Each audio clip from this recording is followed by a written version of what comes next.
Hey, so I'm just jumping on for a little bit. I'm not gonna lie, honestly, I've been like really grieved in my spirit for a few weeks now, and I just really wanted to come on, create a little space to just kind of get some of these things out and just get all of it out. So I went live, but it just seemed like it wasn't really going anywhere. So I just wanted to come on and just kind of release a word. So the thing that's been stirring in my spirit is like, church, you need to know the word of God, and you need to know the word of God for yourself and quickly.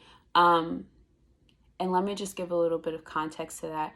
It has become commonplace in church and in culture to be listening to teachings from this guy, teachings from this guy, teachings from this guy, teachings from this guy, and whatever the case may be. But the problem with that is, with all these teachings, a lot of us are not really paying attention to the lives that some of these men are leading off stage, some of these women are leading off stage. So they have these big platforms, and then you're just sucking down their content, but you have no idea who this person is under the surface. So I just want to tell you some things that are important to know.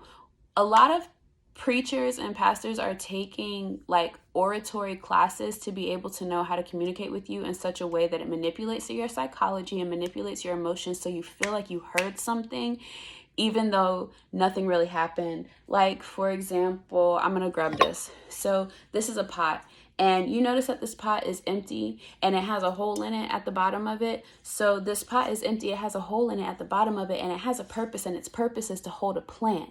Right? The purpose of this pot is to hold a plant. And if you put a plant in here, it's going to hold that plant, and it's going to provide that right nutrients for that plant and everything that that plant needs to thrive. And you're going to notice that this hole at the bottom is going to provide drainage. So when you water that plant, that water is not going to stay in the root system of that pot, and that water is going to be able to go to where it needs to go, so that plant can be ready to receive again when it's ready. So that plant can be able to receive the next time the Lord wants to water you. Now, the thing is, you got to learn to find your pot so you can plant yourself in your pot. So when the Lord waters you, it can go out of that drainage hole, and then it goes out and you're ready to receive that water again. Guys, I didn't say anything. I didn't say anything. That was not a word. I did not say anything, but it sounded like I did because I was passionate, because I had a visual aid. I didn't say anything. And if I was to continue to preach a message to you about this pot and the drainage hole and always being ready to receive that water from the Lord, the next time he wants to rain on you, what does that mean? What does that even matter? So like we gotta stop we gotta start getting out of this entertainment mindset in the church. I can't sit and listen to nobody unless I'm being entertained.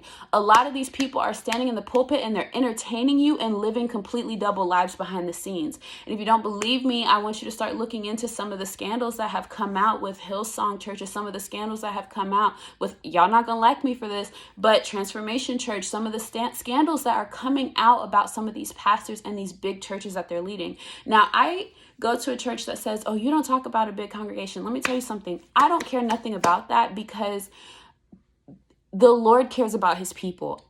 The Lord cares about his people. Like, that's just what it is. And there's all these big churches that are popping up here left and right, left and right, left and right. But where is the power of the Lord in the United States with all these thousands of believers? Let me tell you something. I'm not saying that every person who has started a church has started it because they just wanted fame. But there is a lot of money to be had in these churches. And I'm not saying that if you're a pastor and you have a big church, you're a bad person. That's not what I'm saying. But I am saying that it is very incentivized to be a person of little character, little knowledge of God, but have a big platform because you're charismatic. And there's a lot of ways for people to rise to the top with no real substance, but have a big following. And that's dangerous.